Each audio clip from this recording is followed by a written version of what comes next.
So to talk about Fire Rover, started in 2015 as well. One of my buddies, Brett Gladstone, started the company. He's since passed away, but he basically was in the scrap metal industry doing security. And the security business, he was seeing, obviously, scrap metal businesses, like he would see, like, fires come right till when the cameras melted.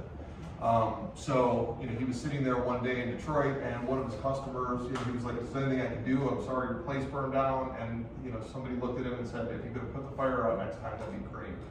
And Brad was literally, I say, like, he was a serial entrepreneur. He was just dumb enough, smart enough, rich enough. I mean, he's like, "Yeah, let's figure it out." So he brought in my two other partners in here, and then he obviously brought me in from a marketing and sales perspective. And what we built is the Fire Rover solution, which, again, if you talked to me 6 years ago, it's really morphed into a lot more than what it is, right? And I think, the most important thing is kind of figuring out what's going on with fires. And I mean, I didn't do this, like, I wish I could have been smart enough from a marketing perspective to say, "Oh, hey, if we want to get a product out, let's figure out what the problem is and figure out how to solve it," right? But it was like I was at my first show and I met a guy named Brent Shows, who's now with Waste Management, but he was with Advanced Disposal, and I showed him the Fire Rover system and I said, "What do you think of it?" And he goes, "It's great. Why do I need it?" And I'm like, "Because you have fires." And Advanced Disposal at the time had like 4 major fires. It was, they were a public company, so they had lost revenue and points, and it was known that they needed to find a solution for it. And he's like, "Well, do my competitors have fires?" Because the big question is, good operators don't have fires. I mean, that's the way everybody looked at it in the old days, right? Good operators don't have fires, bad operators have fires. So if you had a fire, you were a bad operator, right? Which isn't the case at all. To prove the ROI for Brent to go to his executives and really figure out, what really is the problem, I thought I'd be able to go look online and say, okay, hey, fires in US and Canada, there's literally nothing. So I started doing public fires, right, which basically it's a Google alert, looking at MRFs, shredders, waste paper, transfer stations. So really everything that I'm doing is everything outside of landfills, and I don't do truck fires, which I know that's a huge issue. But this is every fire, and you can see I started in January of 2016, but really February was the first year. And we've seen the trends kind of move around, and at that point in time, all I was hearing about was lithium-ion batteries. And if you guys know Mike Payne, like he was working on lithium-ion batteries, like all of us were trying to figure out what was going on, right? And I mean, none of us had any clue. I mean, the more research that I did, I really started looking into, like, this is the fires by year. And in 16, it was like we didn't know, right? I used to say, like, the first year, I have no idea what I'm doing. I'm just hearing what I'm seeing. Second year we'll benchmark, and third year we'll know there's a problem, if there is one.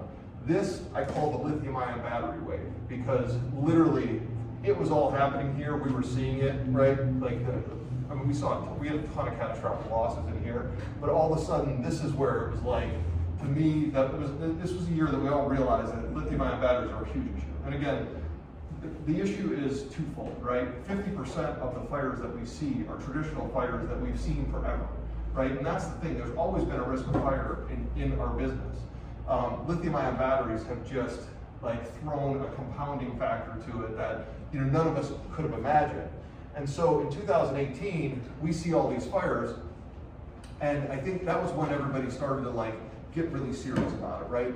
And you'll see, from an operational perspective, best practices weren't in place the way that they should have been when we finally realized there was a problem. So right in here, I really believe that every operator knew, okay, there's a problem, what can I do? I gotta segregate my piles, I gotta make sure my piles are shorter, I gotta make sure that I don't leave piles on the floor when I leave at night. There's all these different things, and if I do, there's things you can do for an operational best practice. But this is the pandemic year. This year, we are on track to have the worst year for fires ever. And what I can tell you from a Fire Rover perspective, I have over 250 locations now. We're protecting hazard materials, transfer stations, waste. We have never had a catastrophic loss that started in an area we protect. So if I'm protecting a tip floor here and you have a building over here and it starts burning over here and it gets all the way down here, I don't have a fighting chance, right? I'm there to go protect a fire in the beginning, or a lithium-ion battery or something in an area that we protect, because as you can see, like smoke will come in and I just can't randomly start spraying, you know, in a bunch of different directions unless we own a fire sprinkler replacement, which I'll get into. So the whole kind of concept is that, you know, if I'm not having those fires at 250 and we're still seeing this, then we know, I mean, like to me, it's really all lithium-ion batteries right now. So what I'm trying to get to a point, and I put this, I do an annual report each year. This year will be my 5th. But the whole kind of idea is, okay, how do you solve this problem, right? Here's our saves. And again, our saves have been, this number is now, it's larger because it's a definition perspective. If I put out or I see like an ASR pile in a scrap metal facility, if I can catch it before there's a flame, that's still considered a fire incident and a save, right? Even though most people would, when they think, oh, what's the fire that we're gonna put out? Like, a lot of them are very small because we catch them early and it's a completely different way to fight fires. But like, this is the publicly reported fires. I'm assuming that this is going down, right? This was at the beginning of the year. My assumption was that, yeah, we're gonna have less and less fires because, you know, we're now protecting 250, so I mean, we're protecting 5% of the market. So then you take the total known fire incidences and figure out, like, there are way more fires that happen every day. I mean, you know, Rumpke in the news, I just read that they said there was like 12 fires. Someone from Rumpke here? So you talk about fires all the time. It's public knowledge, trying to train people, but really at the end of the day, you guys have like, I mean, it's put out in the paper that you have like 12 to 15 fires. Like, is it monthly or? I don't mean to put you on the spot. No, I believe that number was in the last month. Okay, so and that's where it's like, so I know we're seeing all these little fires, and again, nobody wants to have a fire brigade, right? From an operational perspective, no one wants to have a fire brigade, but front lines are always your employees. So when you bring something like a fire Rover system in, the idea is that I'm standing like, shoulder to shoulder with you to help fight that fire, right? I'm like the Pinkertons of fire. I can't guarantee that I'm going to put it out, right? And knock on wood, we've been pretty good. Like at some point, we're going to have one that starts in an area that we protect that's going to go down. But you know, we also have a number of different layers that kind of go into it. So the idea is hopefully over time, we get to a point where we stop having fires, right? And one of my biggest pet peeves right now is that producer responsibility is a huge issue, right? All of us as human beings want more portable power. We're begging for it, right? Like, and again, there's nothing wrong with what we're doing. It's technology, right? I want my phone to last longer. I want lithium-ion batteries to be everywhere, right? Well, the biggest issue that I see is that 1.2 billion, and we'll get into those numbers, but there's all the waste and recycling operators and the fire departments are the ones who are basically eating all this, which means the insurance companies are, which is why the insurance companies are leaving. All that cost, everyone spends time educating the public. I think it's great to educate the public, right? But the problem is that if you spend all your money educating the public and you're not spending money on the fire departments and training, ooh, I guess it didn't like it. Powering on. All right, let's try again. See, now I can't complain. It's you. Yeah, exactly.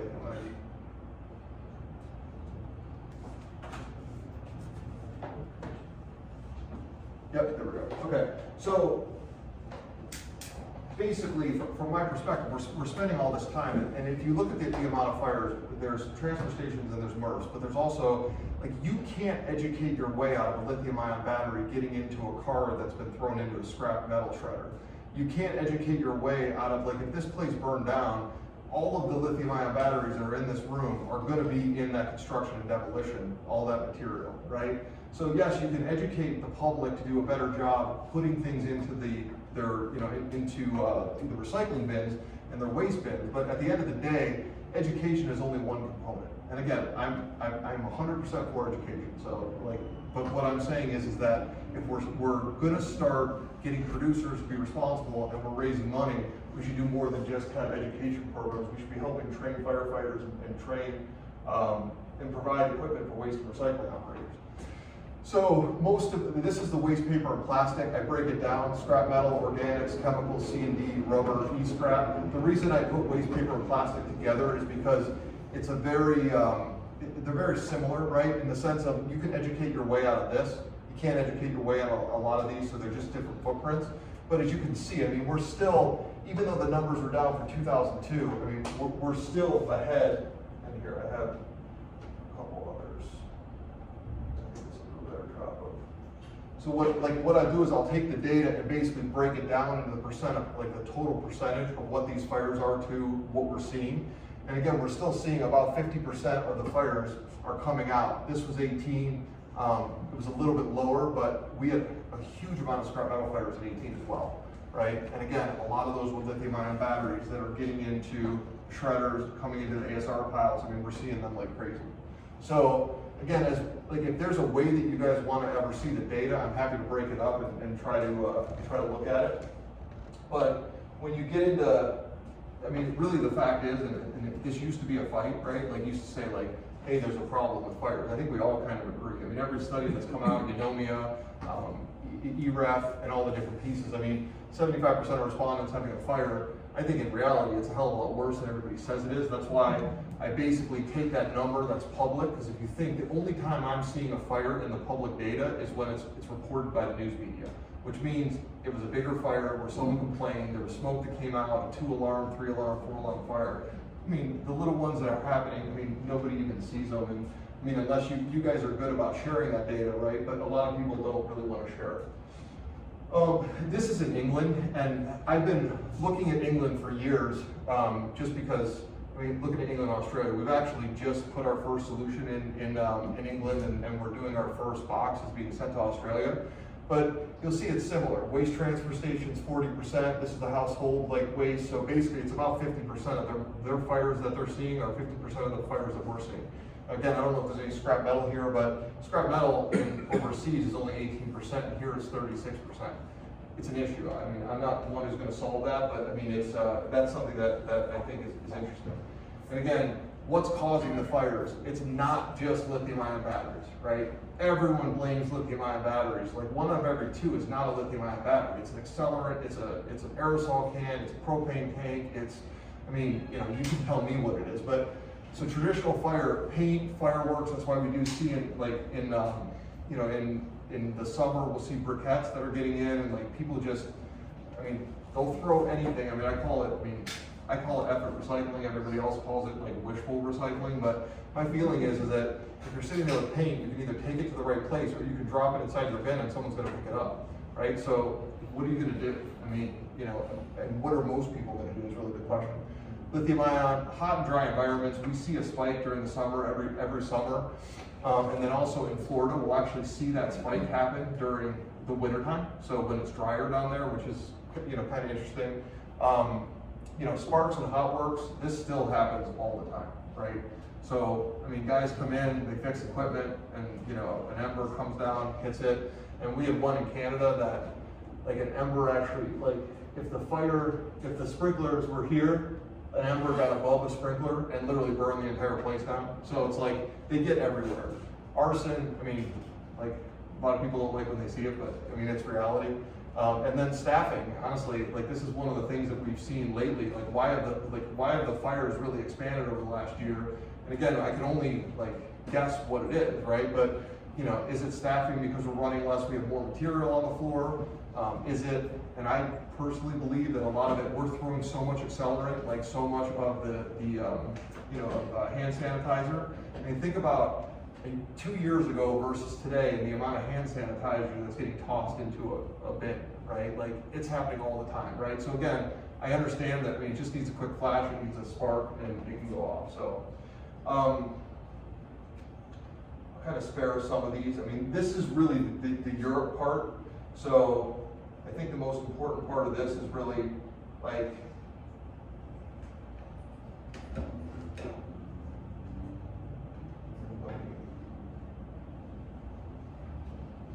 so all the data that you guys have like on there, it's all in my annual report. So you guys are, I mean, again, I think everyone here knows, and we've all been beaten to death, like there are a lot of fires. It's inherent risk of what we do. Now, what are the real causes and consequences, and what can we do about those is really where it starts to make a lot of sense. But so to me, again, it's not about the number of fires, because there's an inherent risk of fires in our industry, in this occupancy. And again, that's okay, right? The refineries have inherent risk of fire. You know, when you're doing fracking, there's an inherent risk of fire. There's a lot of businesses and a lot of, there's a lot of occupancies where there's an inherent risk of fire. You just deal with it with process, people, technology, right? So, to me, it's the severity of the fire. If you catch it early, if you catch it before it's supposed to happen, you're gonna have a better chance of a fire, a fire being taken care of and not becoming big. WISH came out, which it's a European, the European Fire Prevention Plan, and they created a definition of a successful incident that you put out in a waste and recycling facility. And they said if you have an incident under control within 4 hours, it's considered a successful incident. I think that's insane, but again, they didn't have access to our system. So to me, we focus on initial 10 minutes, and our goal is to have it set before the fire department arrives on scene. We've controlled it, and we have it in a place where hopefully they don't have to do anything, which is, probably 20 in the past 7 years that we've actually used the fire department. But length of disruption, this is from a different survey from MSW, but basically 75% are down from a day to 7, or to a day or longer, 75%. So again, once you're down, that's really where you're starting. I mean, besides the damage, but it's the occupant or the opportunity cost of not having your business up and running. And so when you look, this was all from Eunomia, and they're looking at the duration and the range, right? Where 3 is most of these were down from 4 to 24 hours, right? Which again, that's a lot of time. I mean, that's a lot of time to be down and have to clean up and all the different costs and everything that goes with it. But so this is where I get that number 1.2 billion from the US, right? Because if you look at Eunomia's numbers, and again, everything that I do has been based on assumptions from the UK, right? From the very beginning, I've been doing that for 6 years. But this is the exact same thing. The major costs that are being affected, waste and recycling operators, which is themselves and insurance, and then the fire professionals and the rescue services. And again, in the United States, you have 1.2 million firefighters. 700,000 of those are volunteer firefighters. So they don't have the right equipment. So, one of the things we do, and I know Rumpke has one, we have these CAF systems that are there for, it's not only for your employees to use and put a fire out safe distance, 90 feet away, so that you're not standing there with a fire extinguisher, but you have it there for the fire department when they arrive on scene. So if I call the fire department, because we do thermal only systems, I'll call the fire department, they come on scene. Well, now by the time they roll out their hoses, they look at everything, they come in, it might be another 5 minutes before they might be fighting a fire. So, the idea is if you have a CAF system there, you turn them on, they're now fighting a fire, and they can roll everything out and have it ready to go. So really the number in the US is $1.2 billion, right? And again, this isn't most of the numbers, I try to be overly conservative. I don't think that this is outrageous based on the insurance companies and people that I'm speaking to. The other thing is that 2.5 billion is all the traditional, plus this was just lithium-ion batteries. So with all the other fires and everything that does happen, I mean, I think all of us in our heads can think of, 10 catastrophic losses that have happened this year to somebody, right? In each one of those facilities, I mean, and that's not doing a ton of work. I will say this, the good news about fires in the industry, and there was one of the heads of the associations at the beginning when I asked him, I'm like, why don't people care about this issue as much? And because people aren't dying, right? And again, he's not wrong. Slow down and get around. And there's things that we can do that we know, if you can stop someone from getting hurt, I get it. You should do that first, right? But the big problem that I see, and again, the deaths are, I never want to say they're irrelevant, but they're a very small number, and usually they're some sort of an aberration, right? But the problem with the injuries is that they're not employees, they're the firefighters, right? So that's where I get annoyed, right? Because it's you have firefighters who didn't need to go fight a fire, they're coming in and they're fighting a fire in Arizona at 110 degrees, they're inside, so they have to cool down every 20 minutes. I mean, all the different things that we do. And again, we're thinking about our employees, but a lot of people aren't thinking about that firefighter who's going in and actually, has to really deal with the idea that they might not be able to go home at night. Those are the people that we need to be protecting here. So just to give you from an insurance side, I mean, obviously, insurers have left the industry, right? I mean, we work with a number of insurers, And, you know, I'm trying to bring them back. I've had some success doing so, but it's one of those where every time we get in front of an insurer, every time we get in front of a jurisdiction and try to get a variance, we're reproving the same thing over and over and over again, right? So it's like, you know, it's one of those where insurance companies now are, I mean, they left the industry in 18 after we had, you know, it was global, the lithium-ion battery spike. And literally, I don't think much has changed. And I mean, anyone wants to like chime in, feel free, right? I mean, I love anyone's experience when it comes to this, but I mean, that's really what I'm seeing. With that, in 18, I think, I mean, this is Nathan Brainerd's numbers. I mean, I've shared these a number of times, but this was 18 from a shredder, lithium-ion battery. These were the actual claims from the top 5 insurance companies that left the industry based on Nathan's data. So, I mean, this is lithium-ion battery specific, right? Shredders were lithium-ion, you know, and then also in 18, I mean, I ran past it, but there was a huge spike in fires in Japan, huge spike of fires in UK. It happened all over the globe. It wasn't just in the US. So the real question, so really, I mean, it's solutions. And again, I'll go kind of like, when you look at the way the industry, and if you look at the fire industry, and I'm actually really, I'm fortunate because I'm not only in waste and recycling, right? I get to look at it from a different perspective because I spent a lot of time at FDIC and with fire engineers and insurance companies and others. But like, in the old days, the old way of fighting fires was water, water, water, water, right? Just literally dump water on it. That's how you're going to solve the problem with anything. Now it's more of, it's an early detection trying to catch it. So, you know, Brad Gladstone, who created the fire Rover system, was thinking ahead. He had no clue that he was doing it, didn't understand that the whole concept was changing, but really the way people fight fires has been changing. Again, prevention. It's your job to be a good operator, right? It's like a waste and recycling operator needs to be best practice. If you're a bad operator, you're gonna have more fires than a good operator. I mean, it's just, it's fact. Professional response. And here's the thing, there's a waste and recycling facility in almost every single jurisdiction in the country where there are people, right? So it's not, I mean, a lot of those, over half are gonna have volunteer fire departments, right? I mean, do you think they're gonna go in and fight those fires? I mean, I've talked to a lot of, like, they don't even wanna go near these, like, they'll literally come in, they'll put a 75-foot hose, 50-foot hose, and they go into containment, and all they're doing is making sure that, you know, that the public's safe and no one's getting hurt. So really the big way to save it is internal response, and that's really what we do, right? We use thermal cameras, we trend heat, and we're looking for a fire the minute it starts or in the very early stages. And then the other thing is we're trying to set the tripwire earlier in the process as possible. So if I can catch a fire in incipient or pre-incipient stage, I'm gonna do that, and that can actually, again, prevention, and here it starts to blend a little bit. So, I mean, that's really the difference. If someone's gonna ask what makes Fire Rover different than every other system, is most systems do not like false alarms, right? You set any system not to have false alarms. And the reason you do that is, like, we have a waste to energy facility for Covanton. Well, they're like, hey, we don't need someone to look at this, right? We have our control room operators, they're here 24/7. Problem is that that person is doing a ton of other things, right? So they can't look at an alarm every 3 minutes, right? They could, but what they end up doing is they put a piece of tape over it and they stop it from happening, and all of a sudden now it's literally becomes ineffective.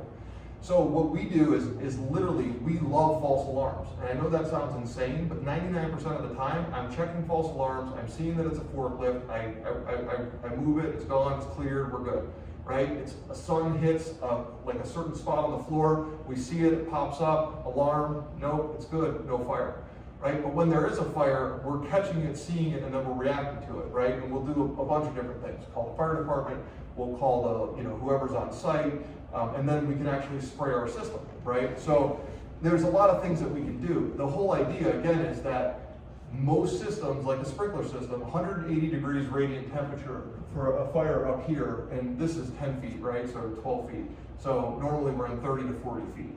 By the time you get from that versus direct to that, literally could be 15, 20 minutes, could be a half an hour. I mean, so really the idea is we have 4 different systems now, but like we have a fire Rover box, 20 by 8 by 8 container, it has a 1,000-gallon tank inside, it's nitrogen powered. And so the idea, again, it's not just this unit. This is one piece of what our solution looks like. But we see a fire, we validate it, it's confirmed, right? And so once we've confirmed it, we've now gone down, we've texted whoever we need to text, and whatever the communication protocol is with our customer. And then we literally can trigger our unit and start shooting an environmentally friendly, no PFAS at all, that sprays and cools these fires. And again, if you look at a lithium-ion battery, the way you fight a lithium-ion battery fire is different than the way you fight every other fire. And what I mean by that is this, is that if you're gonna fight a fire, your goal is to basically remove oxygen from it, so you lose the triangle. Lithium-ion batteries create their own oxygen. So really all you can do is let it burn out. You either catch it early enough where it doesn't have thermal runaway and it'll actually stop, or you have to soak it, but most importantly, because you have to let it burn itself out. So most importantly, what you have to do is protect all the collateral assets around it so that there's nothing for it to burn. It's a domino effect. So we do a facility for, and I actually have it on here, but we do a facility for a large lithium-ion battery manufacturer. You guys could guess the name, right? But I can't necessarily say it. But let's put it this way. There were 200,000, if you guys have heard of the Morris fire, there was 200,000 pounds of lithium-ion batteries that went under. Anyone hear about this thing? It was pretty scary. Yeah. I had a lot of my fire engineers that were there to help fight it. And 7 days later, the way they put it out finally was using cement. So they literally encased it in cement, and that put the fire out. So we have a facility that's literally down the road, does the exact same thing. But the idea is this, is that if there's a pallet of lithium-ion batteries, and again, this isn't what everyone's probably gonna see here unless you're E-scrap, but what you do is, I have to spray the pallet because I want to protect it, but then I have to spray the pallets next to it so that even if this thing does go off, and it's an EV battery, so this one explodes, then this one explodes, this one explodes, explodes, explodes, explodes, explodes, but the ones around it don't, because you're protecting them and spraying with an agent that doesn't allow them to burn. So if you do that, that's the only way to protect fire. Now, put it to a waste facility on a tip floor, you have a tiny lithium-ion battery that's about the size of this. You have to make sure that everything around it is soaked so that, yes, you can grab it and pull it out on the floor. Sometimes that works, sometimes it doesn't, and it depends on what the accelerant is in it. But then you spray in here, and as long as you protect it, you're good. And that's really what we've been seeing as the differences for our stuff. So, I mean, now we kind of have we've turned it into 4 solutions. One's thermal only. We do thermal only. I can show videos where, like, even though we catch it early doesn't mean that it doesn't become a catastrophic loss, because the fire department has to arrive on scene at 2 in the morning. It takes a long time. We have our fire Rover solution, which is 6 to 10 minutes. The one thing that we're seeing now is, I call it the sprinkler replacement solution. We have variances of fire Rover in replacement sprinkler systems. To do this, we need an unlimited amount of water. So what ends up happening, we have a fire Rover quick connect that goes off the back of the box, and the fire department can come and connect to it. We built it for the lithium-ion battery specific operations because the fire departments, when they come, can't go inside. There's just been, there was Surprise, Arizona, there's been a number of fires where even 4 or 5 hours later, there's still explosions inside. So they're not allowed to go into the building. So we developed it for the lithium-ion battery operators where literally they'll connect to it and then we can spray for the 42 minutes or whatever the requirement is in the jurisdiction for your sprinkler system. And then we have backup 4G. There's a bunch of different things that are in it. I'll show you a solution we have. And then we have the targeted deluge system, which again, water, water, water, water, water, right? Deluge, deluge, deluge, deluge, deluge. For us, it's targeted deluge. So this is waste to energy, refineries, we have like explosive protection in warehouses that we're doing. But basically the idea is this, is that we utilize the existing fire sprinkler system and we put our system in it. So we're utilizing the water and all the different pieces that are inside any fire sprinkler. You're just not having the heads. You're using our thermal and our nozzle techniques. So I know Ed loved to ask this question. Everybody said, right? We've been 7 years. Are we written in the NFPA code yet?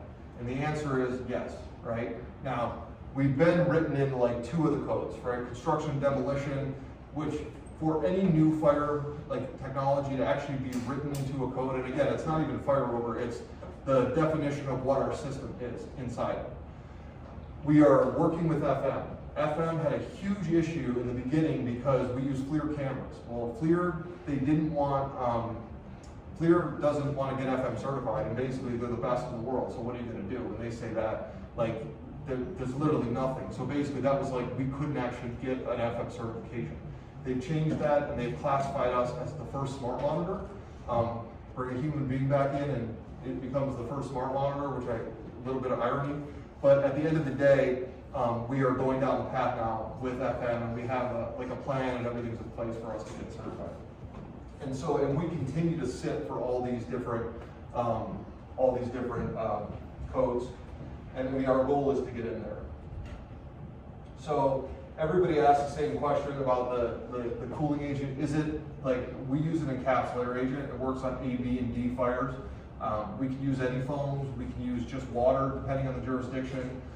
We like to use, I mean, it's called F500. It's an amazing product, but it's an encapsulator agent. And again, not to get too into the details, but it basically puts it puts a skin around the water molecule. So the water molecule can actually, instead of steaming off, it actually, it doesn't react to metal the way that just water does.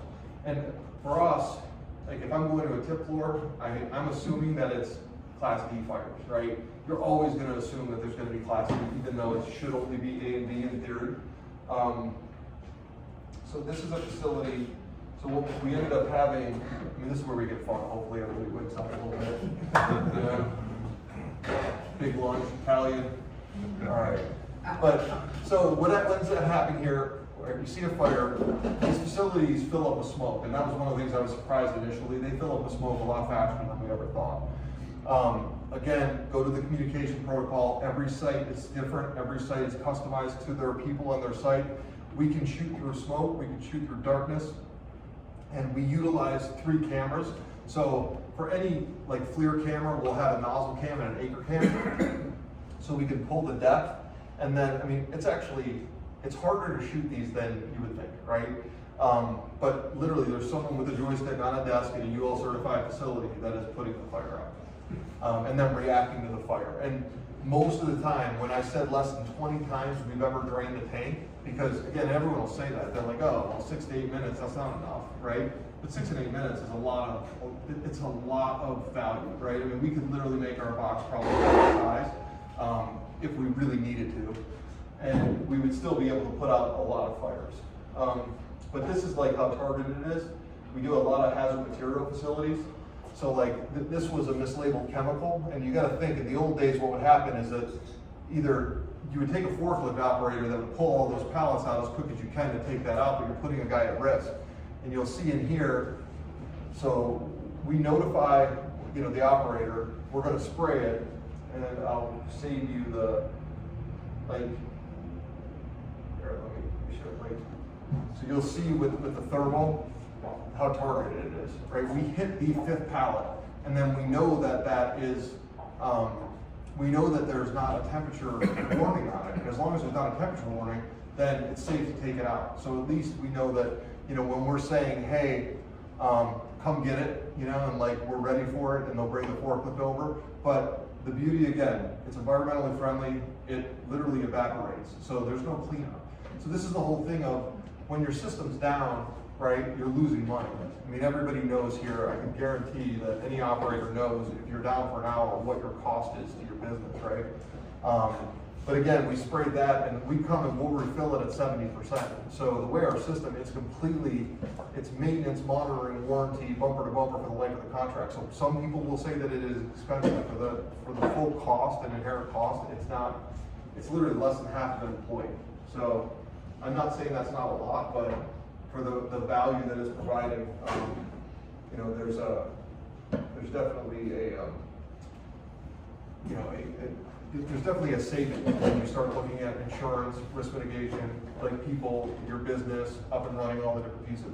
This here, we do a ton of preemptive maintenance. So this will be like, this is a meter drum. So we actually, there's a couple things going on here. One, if we see that there's like something that's stuck, we'll call and we'll say, hey, shut it down, remove whatever whatever's causing the obstruction. And then we also have, this is a camera that's sitting on your in-feed line that'll shut it down. So if there's ever a fire on here or in there, it will literally shut down the entire system. So like, we have a lot of systems now where we'll have 7 or 8 cameras looking at different equipment, doing other things. Because once we have a box in, it's pretty easy for us to add a camera, add a nozzle, add whatever, that goes with it. And I mean, I think we have one customer that had a box that doesn't have the box anymore, and they, I believe, are out of business. They were in Texas, but I mean, so we have a pretty decent track record from people aren't like pulling these in and out every day. Usually it's a long term. What you'll see in here, like this is actually 2 fire extinguishers, and like you'll probably hear me say over and over, I hate fire extinguishers. I honestly think they're the most unsafe thing in the world. They were made for you to run down a hallway and spray and get yourself out of a hallway. They were not made for you to go fight a fire. Now, very incipient, yes, they were, but to me, it's like if you're going to go fight a fire, make sure you have the right tools for it.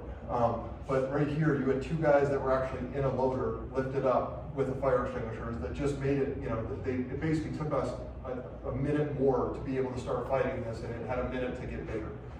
And you can see, that was 2 fire extinguishers directly to it, and it did nothing. So, this one, if I can get it to play, because I can't always get it to play, let me start. That's cool. Okay, so this is the one that you never want to see, right? This is what everyone says to me, hey, like, what's fire does? Like, you expect it to be this huge fire. So, I'm going to tell you guys something that nobody ever wants to hear. 8 out of 10 times, your loader operator will take a fire and drop it out outside. Well, guess what? That works 8 out of 10 times. 2 times, you shouldn't do it. And what you're supposed to do is actually pre-wet, layer back, pre-wet, layer back, right? You're not supposed to just go in, pull it out. But, I mean, I'm not saying it doesn't work sometimes. It does work. But when you have this, right, you're going to see a lot of things go wrong here, right? Number 1. Say again?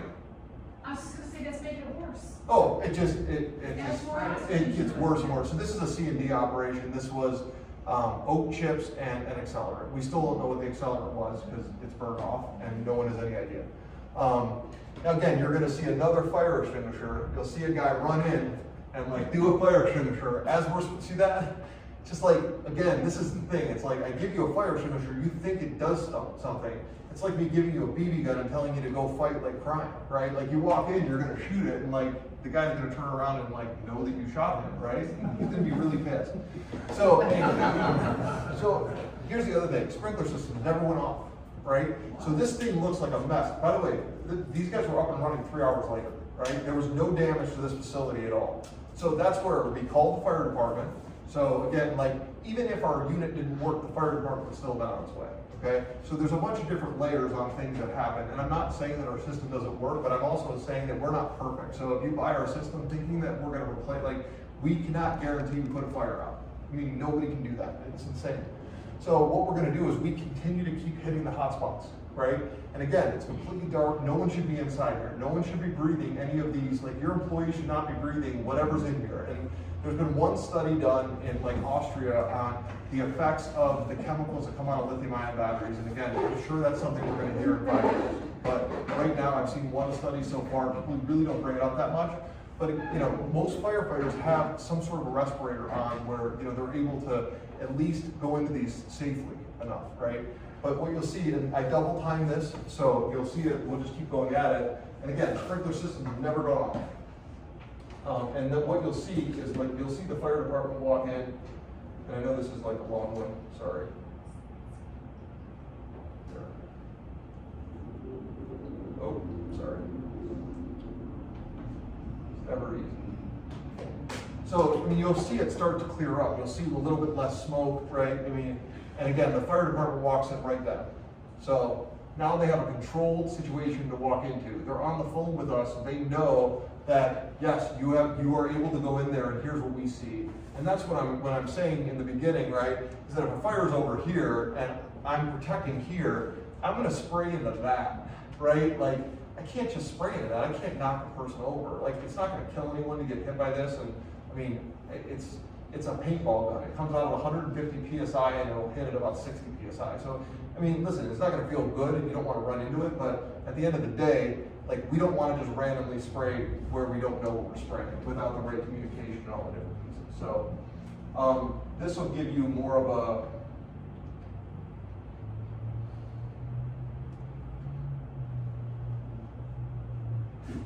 so like, this is typically what we deal with. You see that? It was an explosion of a lithium-ion battery sitting on a tip floor. We spray it. We got to protect that area, so we use that environmentally friendly cooling agent. It's 150 times wetter than water, so it sucks all the paper, everything that's in it, so it makes it so that you can't burn it for 48 hours.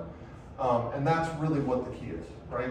Get it quick, hit it, you know, middle of the night. I think there's someone here on this one, but whether it's middle of the night or during the day, and this is where a lot of people like will think that we, during the day, like, and I hear this all the time, hey, we're 24/7, I don't need someone.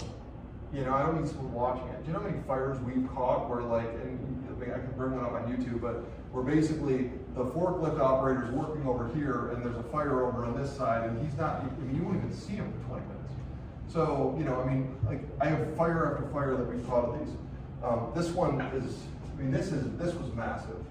So this is almost like, I love this one only because, I mean, we literally put a rubber fire, it's a rubber feedstock pile fire, but we put like a 3,000 degree rubber fire out in 4.5 minutes before the fire department arrived.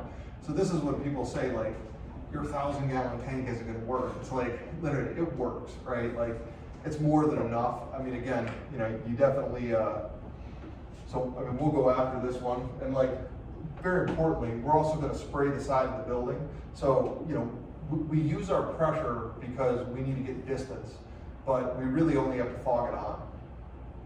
So you'll see, like, it works like a Pac-Man instead of like being foam that has to like basically starve it of oxygen, work as a blanket. So we'll spray the side of the building. So again, no matter what, even if this did get out of control, the whole idea is that the building would be safe. But again, you'll see, like, we'll just keep going at this. These are all on YouTube. I mean,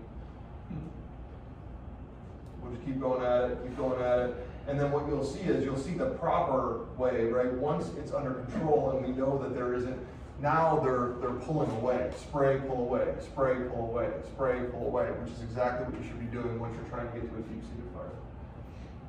So, do you guys want more videos? I mean, I could literally do this all day, so I don't want to, I mean, Right, all right. I do think our next speaker, does need to speak, so I want to give you an opportunity to answer any questions. 100%. Let me Yeah. show, the one last thing I do want to show, though, actually I have two, if that's okay. Yeah, absolutely.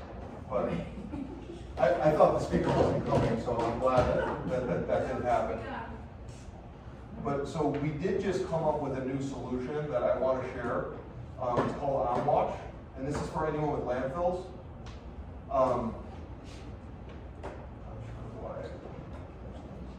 So somebody actually has to be monitoring the facility or the cameras, or is it automatically when it detects a fire? It's a human being.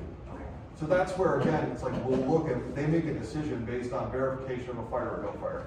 This is our OnWatch system. So what it is this is for landfill facings.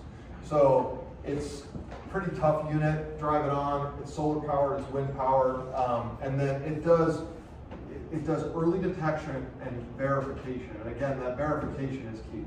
It's a human being who looks at it and says, no, that's not something else. That is actually a fire that someone needs to react to. They call the fire department, they come on scene. So, you know, again, a lot of guys who will have a facing will say, hey, if we would have known about the fire 6 hours before, I mean, it happens at 2 in the morning, 8 a.m., you start to see smoke, you know. So this is a way to basically protect that. And then the other thing we do sell is we have these chat systems. These guys right here. So this is what I was talking about when you're, you know, a lot of my customers will have these on as well as the fire rover system, right? So it's a mini fire rover. You basically, it's nitrogen powered, compressed air powered, turn it on, it's got the same environmentally friendly cooling agent. And again, your employees have the ability to shoot it from 40 feet away, 60 feet away, 90 feet away versus standing there like this, right? So, all right, that's all I have. Questions? Oh, here it comes, Ed. I think blacklight First thing comes to my mind is PFAS. Yeah. There's no PFAS, and we moved to the F500 7 years ago because of originally we had a product for like the first like 6 months that had very like minuscule amounts of it, but it still had it. Now they've come out with something called Firebolt, but I mean, and we're agnostic. I mean, we're working on a product right now that is a, it's the diaper. It's that, the material that we use in diapers, and basically, think about that lithium-ion battery. I was telling you about, we spray it and then it encapsulates it. So that's other things that, like, so we can use just water, we can use whatever, but we have SDSs, and like Covanta's team went through with environmental engineers, and you know, just to like look at all these different, or environmental scientists or whatever, and they went through and like chemistry, like they look at it hard, and there's nothing that we've seen in it. What's the fire department using to make them in? That's the I mean, that's the big problem, right? Is that fire departments typically don't. Most of them can't even afford foam. So they're using Firebill, they're using F500, they're using one of there's Noble Cool. I mean, there's a ton of these products on the market, and like we don't just like anything else. If there's a better camera than a FLIR camera, we're going to be using that, right? So I mean, we pick our parts and pieces based on what what we see. F500s work the best for us, but that doesn't mean somebody else, if they have a shop, will use different different types. So I let them fight their own fights, right? From us, I know that there's no PFAS from a legal perspective, so that's where, I mean, none of my customers will work with us if we were putting PFAS. That's everybody's first question. I mean, it's a great question, because it's a huge issue. What else you guys got? That informative. You're based here? I'm actually based in Columbus, yeah. So we're based out of Detroit. So if anyone ever wants to come to Detroit, let me know. I'm happy to, like, we can shoot a system. I mean, literally, we light fires and put them out. It's kind of fun. So usually our customers don't like when we do that. So we have to do it in a voice call unit. But I'll be here as well if you guys have questions. Have you seen a big interest of using this in Ohio? Yeah, I mean, we have, I would say, I think 6. So I mean, we're in 38 states now. We're in Canada. We're in UK, Australia going. I mean, and I think like anything else, like the MRFs will come later. The municipalities, right? I mean, it's a lot of them. We're in 8 of the top 10 waste recycling companies. So I mean, GFL, Advanced Waste Management, Republic. I mean, so we're in a lot of facilities. But it's like anything else. I think we've proven that it works now, which 5 years ago, my goal was to prove that it worked. Now I think I personally think, and this goes back to the funding, that, the one that we put in, so we did a complete fire sprinkler replacement in Marquette, Michigan. And so that one, that was paid for through a $300,000 grant from the state of Michigan. So I haven't seen anything from Ohio. And Ed will attest to this, right? Like, if you go to any jurisdiction, you either have one of 2 types of a fire marshal, right?